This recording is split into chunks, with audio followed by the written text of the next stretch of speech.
Welcome back to Section 4 of our course, Understanding Mental Health, a WHO Mental Health Gap Action Program-inspired course for non-specialists. In our last lesson, we explored recognizing the symptoms of depression, how to identify signs like persistent sadness, loss of interest, fatigue, and difficulty with daily tasks.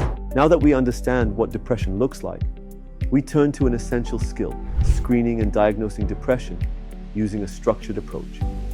This is where the mhGAP intervention guide comes in, a tool designed by the World Health Organization to help non-specialists like you screen for and assess mental health conditions in primary care settings. In this video, we'll walk through how to use the mhGAP guide for depression, how it simplifies the process, and why it's so important in communities with limited mental health resources. What is the mhGAP guide? The mhGAP guide is an evidence-based tool developed by the World Health Organization to help non-specialists, like community health workers, nurses and teachers, screen for and manage common mental health disorders, including depression, in low-resource settings. It provides a clear, structured way to assess someone's mental health using a simple set of questions and observations. By following the mhGAP guide, you can quickly identify if someone is likely dealing with depression and determine the appropriate next steps, whether that's offering initial support, providing psychoeducation, or referring them to a higher level of care. How does the mhGAP guide help? The mhGAP guide helps you systematically screen for depression and other mental health conditions using yes/no questions that are easy to ask. Here's how it works. 1. Start by asking about mood. For example, have you been feeling sad or down for the past 2 weeks? If the answer is yes, you can move forward with additional questions. 2. Ask about interest in daily activities. Have you lost interest in things you used to enjoy, like socializing or working? 3. Explore energy levels and fatigue. Do you feel tired or drained even after resting?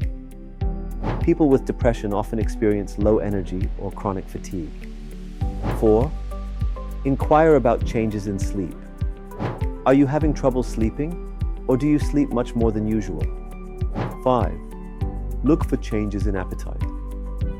Have you noticed any changes in your eating habits, either eating more or less than usual? 6. Explore feelings of worthlessness or guilt. Do you often feel like you are worthless or that everything is your fault? 7. Assess for thoughts of death or suicide. Have you ever thought about hurting yourself or ending your life? This is one of the most important questions, because people with depression may experience thoughts of suicide. If someone answers yes, immediate action is needed to ensure their safety and well-being. These simple questions give you a snapshot of what the person is going through, allowing you to offer support or make referrals as necessary. Let's pause here for reflection. In your community or work, how could these simple questions help you identify someone who may be struggling with depression? What might you say to make them feel safe answering honestly?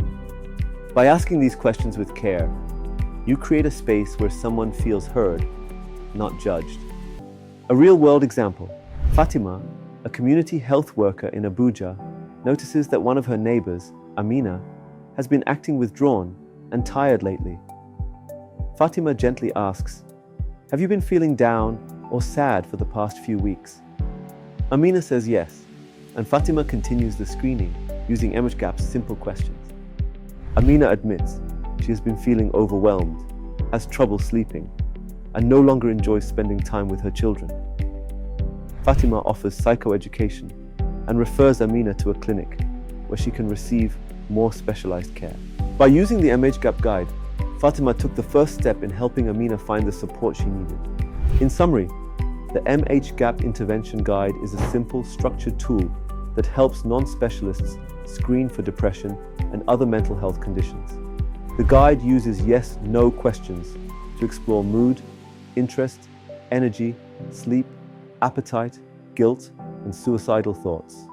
Timely screening and intervention can help people receive the right support at the right time. In our next lesson, we'll learn about the mhQ9, a screening tool designed specifically for depression assessment. We'll look at how it can help you quantify the severity of depression and guide you in determining the level of care someone might need. Before we continue, here's your reflection. If you notice someone in your community struggling with depression, what would be the first question you would ask them? How can you create a safe and welcoming space for these kinds of conversations? Let's keep building our skills, one conversation at a time.